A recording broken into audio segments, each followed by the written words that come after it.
ओम नमः शिवाय। इन तीन मामलों में सगे भाई पर भी भरोसा नहीं करना चाहिए, वरना बुरे पछताओगे। दोस्तों, वे कौन से तीन मामले हैं जिनमें चाहे कोई कितना ही सगा क्यों न हो, लेकिन उन पर भरोसा नहीं करना चाहिए, वरना पछताना पड़ता है। दोस्तों, बहुत पुराने समय की बात है। हिमवंतपुर नाम की एक नगरी पर राजा धर्मदत्त का राज्य हुआ करता था।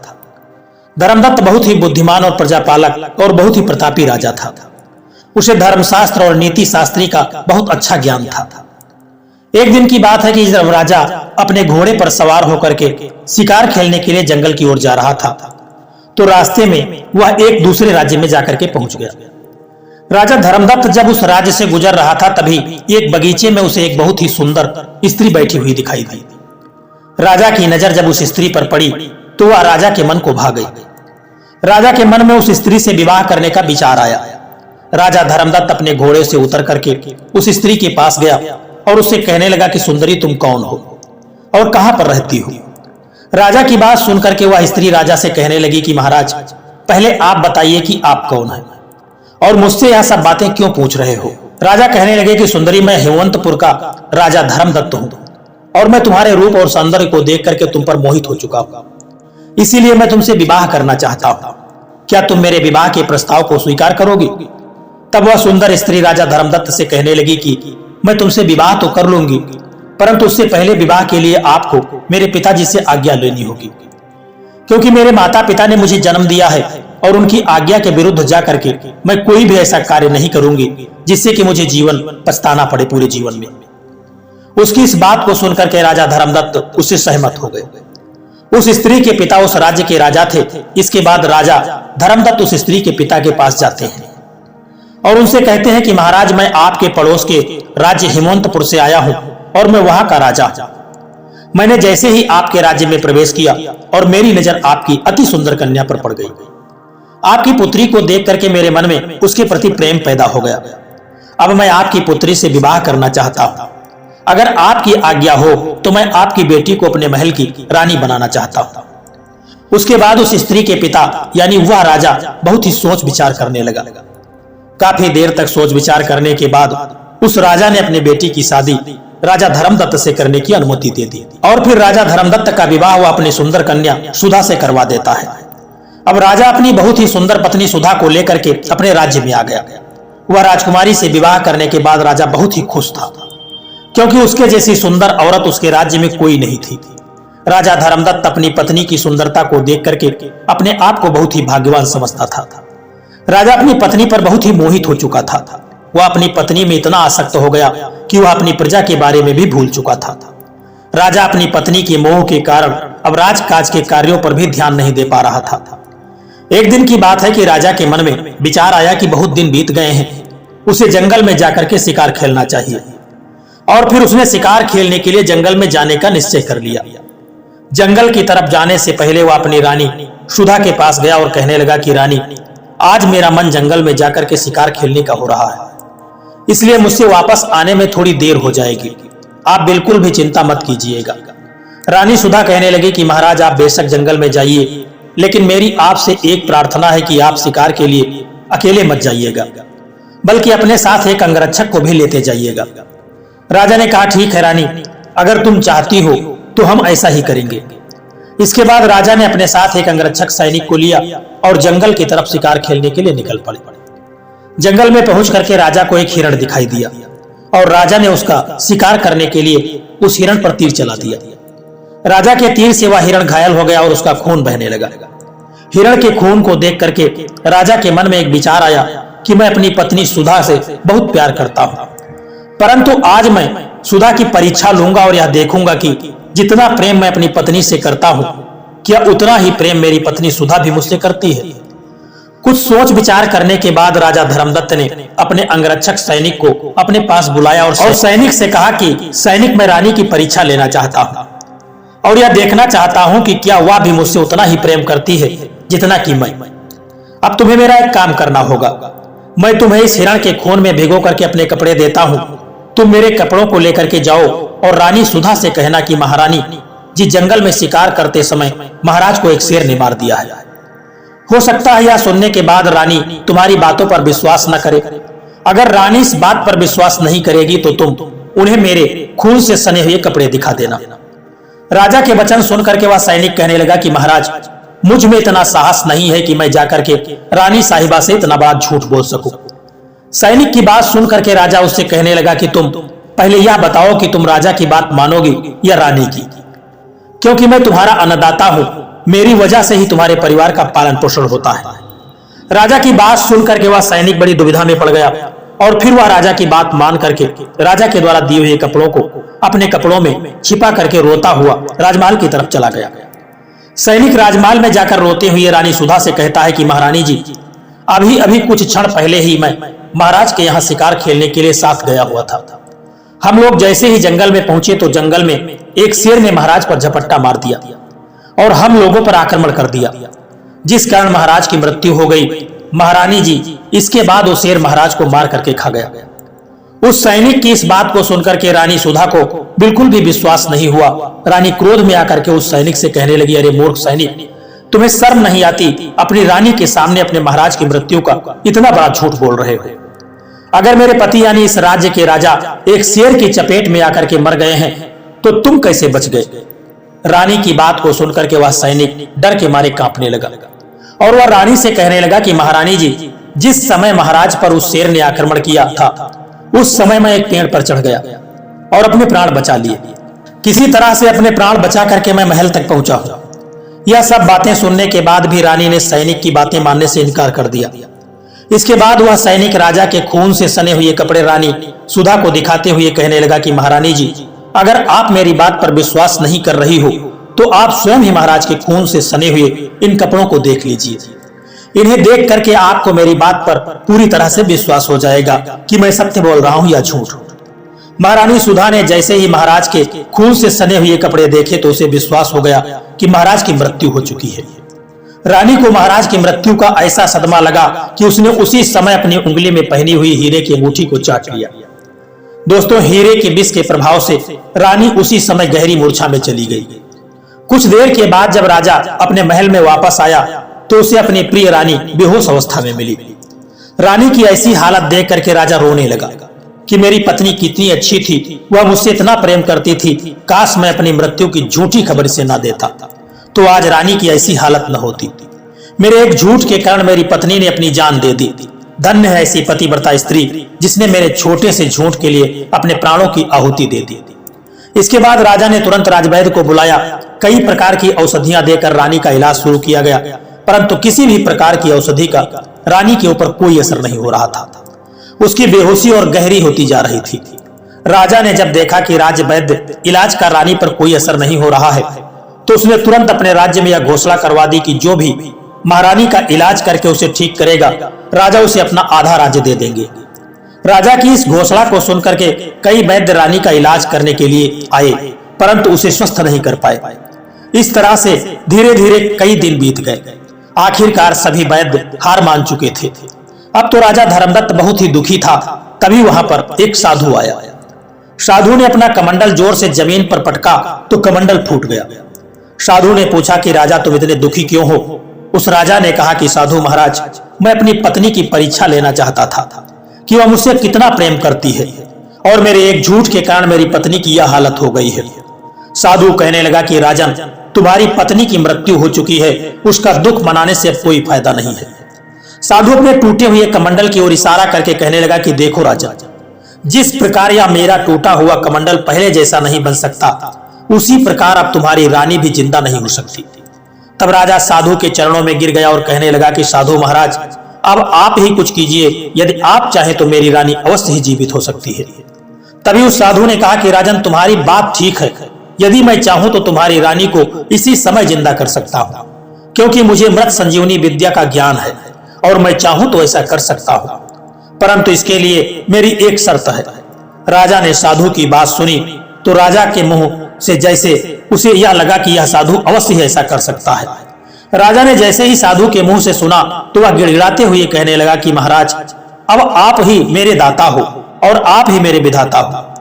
किसी भी तरह से मेरी पत्नी को जिंदा कर दीजिए, आपका मुझ पर बहुत ही उपकार होगा। साधु कहने लगा कि राजन, मैं तुम्हारी पत्नी को जीवित तो कर दूंगा, परंतु मेरी एक शर्त है, और वह शर्त है कि अगर तुम्हारे राज्य में से कोई भी व्यक्ति मेरे इस कमंडल को पहले जैसा बना दे तो मैं तुम्हारी पत्नी को फिर से जीवित कर सकता हूं। राजा ने उसी समय अपने राज्य के सभी कारीगरों को महल में बुलवाया और उन्हें साधु बाबा के कमंडल के जैसा कमंडल बनाने का आदेश दिया, और साथ ही यह घोषणा भी की जो भी कारीगर साधु महाराज के कमंडल के जैसा कमंडल बनाएगा उसे मुंह मांगा इनाम दिया जाएगा। इनाम की लालच में सभी कारीगर सुंदर से सुंदर और एक से बढ़कर एक कमंडल बना करके ले आए, परंतु कोई भी उस साधु महाराज के कमंडल के जैसा नहीं था। तब साधु ने कहा कि राजन, तुम मेरी शर्त को पूरा नहीं कर पाए, इसीलिए अब मैं तुम्हारी पत्नी को जीवित नहीं कर सकता। राजा एक बार फिर से साधु के चरणों में गिर गया और विनती करते हुए कहने लगा कि साधु महाराज, मैं आपकी शर्त को पूरी नहीं कर पाया, इसमें मैं असफल रहा, परंतु फिर भी मेरी प्रार्थना है कि आप मेरी पत्नी को जिंदा कर दीजिए और मुझ पर उपकार कीजिए। राजा के बार बार विनती करने पर साधु को उस राजा पर बड़ी दया आ गई और उसने मृत संजीवनी विद्या से एक बार फिर से रानी सुधा को जीवित कर दिया। राजा अपनी पत्नी को फिर से जिंदा देख करके बहुत खुश हुआ और फिर साधु महाराज का धन्यवाद करने लगा। साधु राजा से विदा लेकर के महल से चला गया। उस दिन के बाद से राजा का अपनी पत्नी पर विश्वास कई गुना बढ़ गया। वह अपनी पत्नी से पहले से कहीं ज्यादा प्रेम करने लगा था। वह अपनी पत्नी के प्रेम में इतना खो गया कि राज्य का सारा काम छोड़ करके वह अपना पूरा समय अपनी पत्नी के साथ ही बिताने लगा। राजा धर्मदत्त का एक छोटा भाई था जिसका नाम था विक्रम।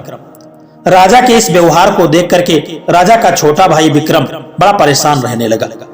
वह राजा को समझाने लगा कि भैया, आप मेरे बड़े भाई हैं और इस राज्य के राजा भी हैं, इसलिए आपका कर्तव्य है कि इस राज्य की रक्षा करें और उसकी प्रजा का पालन करें, परंतु आप एक स्त्री के मोह में पड़ चुके हैं। आपको उस स्त्री के अलावा और कुछ भी दिखाई नहीं देता।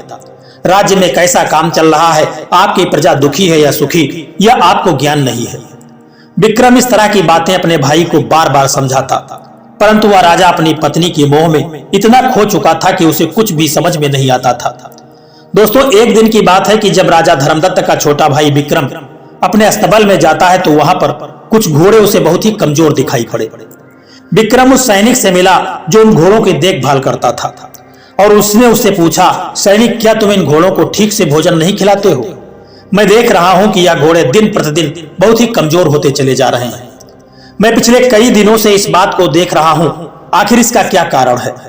वह सैनिक राजा के छोटे भाई विक्रम को बताने लगा कि महाराज, मैं आपको सच बात बताता हूं, यह घोड़े प्रतिदिन इसलिए सूखते जा रहे हैं क्योंकि हमारी जो महारानी है वह रात्रि में 2 बजे इनमें से एक घोड़ा चुनती है और उस घोड़े पर बैठ करके न जाने कहां चली जाती है। सुबह होने से पहले वह घोड़े को तेज गति से भगाते हुए वापस लाती है, जिसकी वजह से यह घोड़े आकर सीधा गिर जाते हैं और इस तरह से सभी घोड़े धीरे धीरे कमजोर होते जा रहे हैं। राजा का छोटा भाई विक्रम सैनिक से इस बात को सुनता है तो उसे काफी आश्चर्य होता है। वह सोचने लगा कि आखिर मेरी भाभी इतनी रात को कहां जाती है। यह बात सोच सोच करके वह बहुत ही परेशान होने लगा। इसके बाद विक्रम ने सैनिक से कहा कि सैनिक, आज की रात तुम यहां पर मत रहना। आज रात को तुम्हारी जगह पर मैं घोड़ों के पास रहूंगा और घोड़ों की रखवाली करूंगा। आज मैं देखता हूं कि आखिर मेरी भाभी कहां पर जाती है और क्यों जाती है। और फिर विक्रम सैनिक को वहां से जाने का आदेश दे देता है और खुद उन घोड़ों की देखभाल करने लगता है। जैसे ही रात्रि के 2 बजे तो विक्रम ने देखा कि उसके भाई की पत्नी यानी महारानी सुधा वहां पर आती हैं और उन घोड़ों में से एक फुर्तीला घोड़ा ढूंढ करके उसके ऊपर सवार हो जाती है।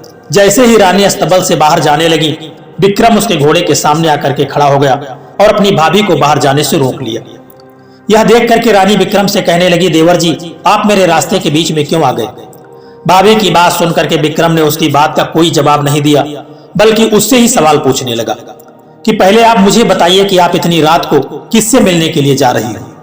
यह सुनकर के रानी हड़बड़ा गई। घबराहट के मारे उसे पसीना आने लगा, लेकिन फिर भी उसे विक्रम को कुछ नहीं उसने बताया। रानी की चुप्पी देख करके विक्रम समझ गया कि रानी इतनी रात को कहीं न कहीं तो जा ही रही है और चोरी छुपे अवश्य या किसी से मिलती होगी। यह मेरे भाई और राज्य के राजा को धोखा दे रही है। रानी बिना कुछ कहे घोड़े से उतर गई और जल्दी से अपने महल में वापस जाकर के अपने बिस्तर पर लेट गई। अगली सुबह रानी जल्दी उठ गई और सोचने लगी, आज तो देवर जी ने मुझे जाते हुए पकड़ लिया है, निश्चित ही वह मुझ पर संदेह कर रहा होगा। जैसे ही सुबह होगी मेरा देवर अपने बड़े भाई यानी मेरे पति जो राजा धर्मदत्त हैं उनसे जाकर के सारी बात बता देगा। इससे पहले कि वह मेरे पति को सारी सच्चाई जाकर के बता दे, क्यों ना मैं ऐसा करूं जिससे विक्रम की किसी बात का मेरे पति के ऊपर कोई असर न हो। उसने मन ही मन एक योजना बना ली। इसके बाद रानी ने अपने त्रिया चरित्र को दिखाने लगी। राजा धर्मदत्त के उठने से कुछ समय पहले ही रानी सुधा अपने बालों को खोल देती है और अपने कपड़ों को फाड़ डालती है। कक्ष में वह जमीन पर जाकर के लेट जाती है। जैसे ही राजा नींद से उठा तो उसने देखा कि उसकी रानी जोर जोर से रो रही है। राजा ने कहा कि प्रिय, आखिर तुम नीचे क्यों पड़ी हो और तुम रो क्यों रही हो? तुम्हारे इन कपड़ों को किसने फाड़ा है? रानी ने बड़ी चालाकी से आंसू बहाते हुए कहा, मैं आपको क्या बताऊं, आपके छोटे भाई विक्रम ने मेरी इज्जत पर हाथ डाला है। मुझ जैसी पतिव्रता स्त्री पर उसने अपनी गंदी नजर डाली है। अब क्योंकि एक छोटे से झूठ के कारण रानी ने राजा के लिए अपनी जान दे दी थी, इसलिए राजा अपनी रानी पर पूरी तरह से विश्वास करता था। राजा को उसकी इस बात पर भी विश्वास हो गया कि यह जो रानी इस समय कह रही है यह पूरी तरह से सत्य है। मेरे भाई विक्रम ने ऐसा किया होगा। राजा ने जैसे ही सुना तो उसके मन में अपने छोटे भाई के लिए क्रोध पैदा हो गया। उसने तुरंत अपने छोटे भाई विक्रम को बुलाया और उसे भला बुरा कहने लगा कि तुमने हमारी पत्नी यानी अपनी भाभी पर बुरी नजर डाली है। राजा के छोटे भाई विक्रम ने अपना पक्ष रखने और अपनी सफाई पेश करने की बड़ी कोशिश की, लेकिन राजा ने उसकी एक भी बात को सुना नहीं। और फिर राजा कहने लगा कि तुम मेरे छोटे भाई हो, इसीलिए मैं तुमको मृत्यु दंड नहीं दे सकता, लेकिन मैं तुम्हें यह सजा देता हूं कि आज से तुम इस राज्य से बहुत दूर चले जाओ। अपने जीवन में कभी तुम इस राज्य में लौट करके दोबारा वापस मत आना। विक्रम चुपचाप राजा के महल से बाहर चला गया, परंतु जाने से पहले वह अपने बड़े भाई से कहने लगा, मैं तो यहाँ से जा रहा हूँ, लेकिन जाने से पहले मैं आपको एक बात बताना चाहता हूँ कि आप अपनी जिस पत्नी पर इतना प्रेम दिखा रहे हो और उसकी बातों पर आप विश्वास कर रहे हो, इससे जरा बच करके ही रहना। इतना कह करके विक्रम उस राज्य को छोड़ करके चला गया। उसके जाने के बाद रानी बहुत खुश हुई। अब उसे किसी भी प्रकार का कोई भय नहीं था। उस रात रानी फिर से उस पुरुष से मिलने के लिए गई जो कि उसका प्रेमी था। अपने प्रेमी से मिलने पर रानी उससे कहने लगी, प्रिय, अब तुम इस जंगल में रोजाना मत आया करो और मैं भी रोजाना तुम्हें इस जंगल में मिलने के लिए नहीं आ पाऊंगी, क्योंकि मेरे पास एक योजना है। तुम ऐसा करो, कल सुबह तुम राजमहल में आ जाना। तुम मेरे पति यानी महाराज से महल में नौकरी के लिए प्रार्थना करना और उसके बाद तुम महल में ही रहोगे। जब तुम महल में रहोगे तो प्रतिदिन हमारी मुलाकात तुमसे होती रहेगी। रानी अपने प्रेमी को यह सब कुछ समझा करके वापस अपने महल में लौट आई। अगले दिन जैसे ही सुबह हुई तो रानी का प्रेमी महल में आ गया। महल में आकर के वह राजा धर्मदत्त से कहने लगा कि महाराज, मैं एक विनती लेकर के आपके पास आया हूँ। आपके ही नगर में मैं अपनी बूढ़ी माँ के साथ रहता हूँ और वह बहुत ही बीमार रहती है। मेरे पास कोई रोजगार नहीं है। यदि आप मेरी सहायता कर देते तो मेरे घर का गुजारा आराम से हो जाता और मैं अपनी माँ को ठीक से ख्याल भी रख पाता। रानी भी उस समय वहीं पर थी। उस व्यक्ति की बातें सुन करके वह मन ही मन बड़ी प्रसन्न हो रही थी। राजा धर्मदत्त ने जब उस व्यक्ति की व्यथा सुनी तो उसे अपने महल में नौकरी पर रख लिया और अपने मंत्री से कहने लगा कि मंत्री जी, यह व्यक्ति हमें भरोसेमंद मालूम पड़ता है और शारीरिक रूप से यह भी काफी बलवान है, तो आप इसे महल में पहरेदार की नौकरी पर रख लीजिए। रानी के उस प्रेमी का नाम था चंद्रसेन। चंद्रसेन राजा का आदेश पाकर के महल में ही काम करने लगा। अब तो रानी को जब भी मौका मिलता वह अपने प्रेमी चंद्रसेन से मिलने के लिए पहुंच जाती। चंद्रसेन और रानी दोनों मिलकर के राजा की आंखों में धूल झोंक रहे थे। अपने प्रेमी चंद्रसेन से इस तरह से मिलते हुए इस तरह से काफी समय बीत चुका था। राजा को इस बारे में बिल्कुल भी पता नहीं था, क्योंकि राजा तो अपनी पत्नी पर पूरा विश्वास करता था और उससे बहुत ही प्रेम करता था। एक दिन की बात है कि जब राजा का मन हुआ कि वह एक बार फिर से जंगल में जाकर के शिकार खेले। जब वह जंगल में शिकार खेलने के लिए पहुंचा तो उसे जंगल में वही तपस्वी साधु दिखाई दिए जिसने रानी सुधा को जीवित किया था। उस साधु को देख करके राजा धर्मदत्त उनके पास पहुंचा और उस साधु को प्रणाम किया। साधु ने राजा को आशीर्वाद दिया और फिर राजा की तरफ देख करके कहने लगा कि राजन, तुम बहुत ही भोले स्वभाव के हो, इसीलिए लोग तुम्हें बेवकूफ बनाते हैं, परंतु तुम्हारा हृदय बड़ा पवित्र है, इसीलिए मैं तुम्हें प्रसाद के रूप में एक फल देना चाहता हूं। तुम इस फल को ग्रहण करो और इस फल को खाने के बाद तुम हमेशा के लिए जवान बने रहोगे। तुम पर कभी भी बुढ़ापा असर नहीं दिखा पाएगा। तुम हमेशा सुंदर, तंदुरुस्त और जवान बने रहोगे। राजा ने वह फल साधु महाराज से ले लिया। वह चमत्कारी फल लेकर के राजा वहां से वापस अपने राजमहल में लौट आया। फल लेने के बाद राजा सोचने लगा कि मैं इस फल को खा करके क्या करूंगा, मुझे जवानी और सुंदरता की क्या आवश्यकता है। अब क्योंकि राजा अपनी पत्नी से बहुत प्रेम करता था, इसीलिए उसने सोचा कि मेरी पत्नी मुझसे बहुत प्रेम करती है, क्योंकि मेरे एक झूठ बोलने के कारण उसने मेरे लिए अपनी जान दे दी थी। इसलिए इस फल को मुझे अपनी पत्नी को खिलाना चाहिए। यदि वो इस फल को खा लेगी तो वह हमेशा सुंदर और जवान बनी रहेगी। और फिर राजा साधु के द्वारा दिए हुए उस चमत्कारी फल को लेकर के महल में पहुंच गया। वो अपनी पत्नी रानी सुधा के पास गया और उस फल को देते हुए कहने लगा कि रानी, तुम इस फल को खाओ। यह फल अगर तुम खा लोगी तो तुम हमेशा के लिए सुंदर और जवान बनी रहोगी, तुम्हें कभी भी कोई रोग छू नहीं पाएगा। वो चमत्कारी फल रानी को देकर के राजा वहां से चला गया। दूसरी तरफ रानी सुधा अपने पति धर्मदत्त से नहीं बल्कि महल के पहरेदार जो था चंद्रसेन जिसका नाम था, उससे प्रेम करती थी। राजा से वह फल लेने के बाद रानी मन में अपने विचार करने लगी, इस चमत्कारी फल को खा करके मैं क्या करूंगी। मैं तो अपनी जान से भी ज्यादा अपने प्रेमी चंद्रसेन से करती हूँ, इसीलिए मुझे इस फल को चंद्रसेन को खिला देना चाहिए और वह इसे खा करके सुंदर और हमेशा जवान बना रहेगा। रानी उस फल को लेकर के अपने प्रेमी चंद्रसेन के पास गई और उसे फल देते हुए कहा कि प्रिय, यह फल बहुत ही खास है, तुम इसे खा लेना, जिससे तुम हमेशा के लिए सुंदर, तंदुरुस्त और जवान बने रहोगे। वह फल चंद्रसेन ने अपने पास रख लिया। पहरेदार चंद्रसेन असल में नगर की एक नर्तकी से बड़ा प्रेम करता था, जिसके पास वह अक्सर उसका नृत्य देखने के लिए जाया करता था। रानी के चले जाने के बाद चंद्रसेन अपने मन में विचार करने लगा कि आखिर मैं इस फल को खा करके क्या करूंगा। मुझे इस फल को अपनी प्रेमिका उस नाचने वाली को दे देना चाहिए जिससे मैं बहुत ही प्रेम करता हूँ।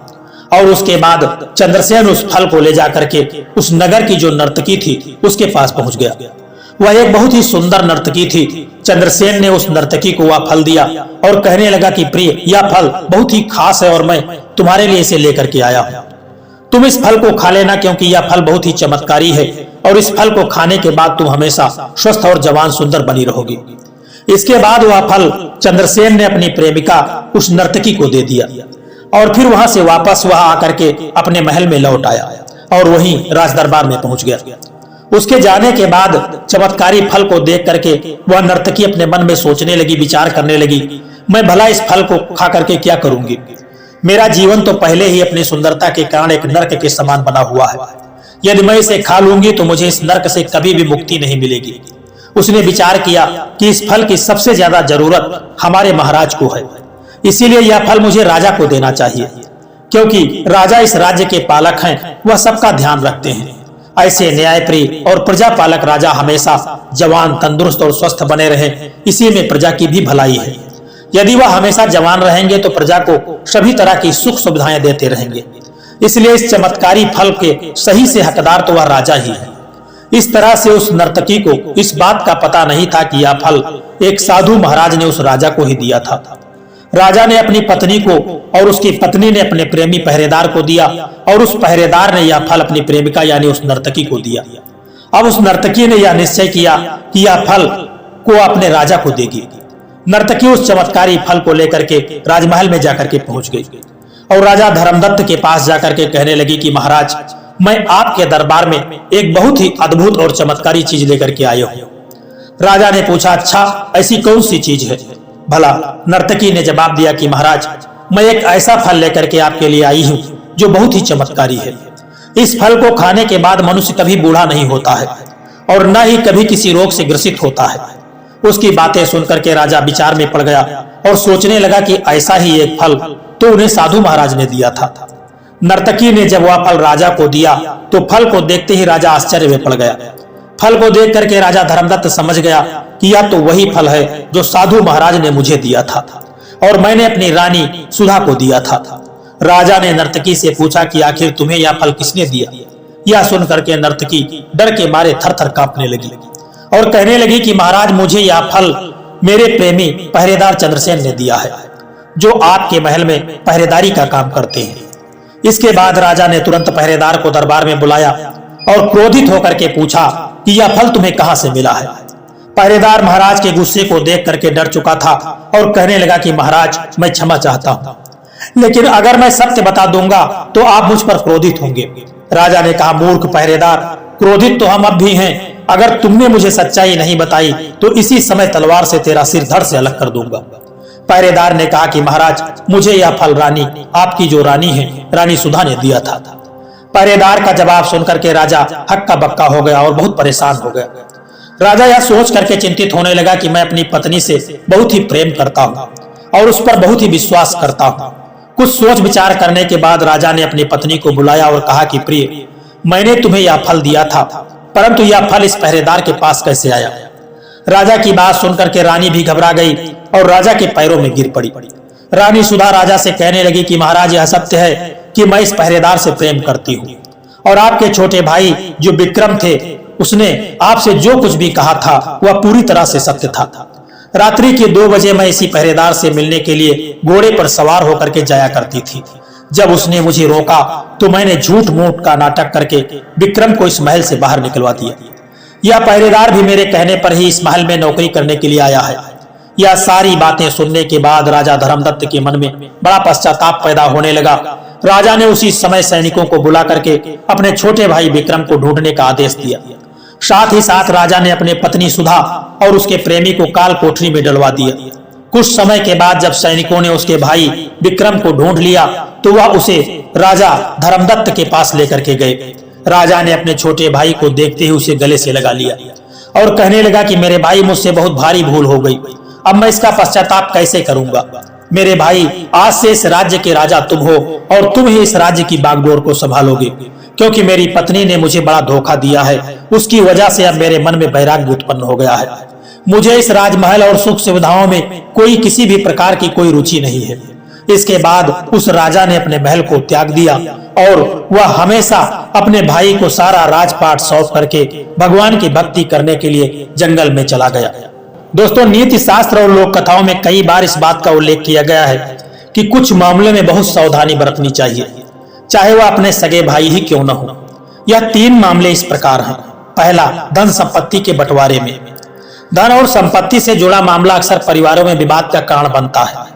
भले ही सगे भाई हो, जब धन का मामला आता है तो कई बार स्वार्थ या असहमति के कारण विश्वास टूट सकता है। इसीलिए इस मामले में निष्पक्षता और सतर्कता बहुत जरूरी है। और दूसरा है व्यवसाय और साझेदारी में। व्यापार या साझेदारी में पारदर्शिता और अनुशासन की जरूरत होती है। कई बार आपसी रिश्तों की वजह से बिना सोचे समझे फैसले लेते हैं, जिससे रिश्ते खराब हो सकते हैं। इसलिए व्यावसायिक मामलों में भावनाओं की बजाय व्यावसायिक समझदारी से काम लेना चाहिए। और तीसरा है गंभीर व्यक्तिगत समस्याओं में, जैसे कि निजी विवाद, वैवाहिक मुद्दे या किसी प्रेम के मामले में, अन्य संवेदनशील मामले। इन मामलों में भी कभी कभी अपने सगे, अपने भाई और अपनी प्राथमिकता व दृष्टिकोण या किसी और कारण से आपकी उम्मीद के अनुसार सहयोग नहीं कर सकते। दोस्तों, इन 3 मामलों में सावधानी और समझदारी से निर्णय लेना चाहिए। हालांकि यह हर स्थिति पर निर्भर करता है, लेकिन सतर्कता और तर्क का पालन करना हमेशा फायदेमंद होता है। दोस्तों, यह कहानी आपको कैसी लगी है, एक प्यारा सा कमेंट करके जरूर बताना। और यदि यह वीडियो आपको पसंद आया, अच्छा लगा है, तो इस वीडियो को लाइक शेयर करना और चैनल को सब्सक्राइब करने की भी कृपा कर देना। जय श्री कृष्णा, राधे राधे।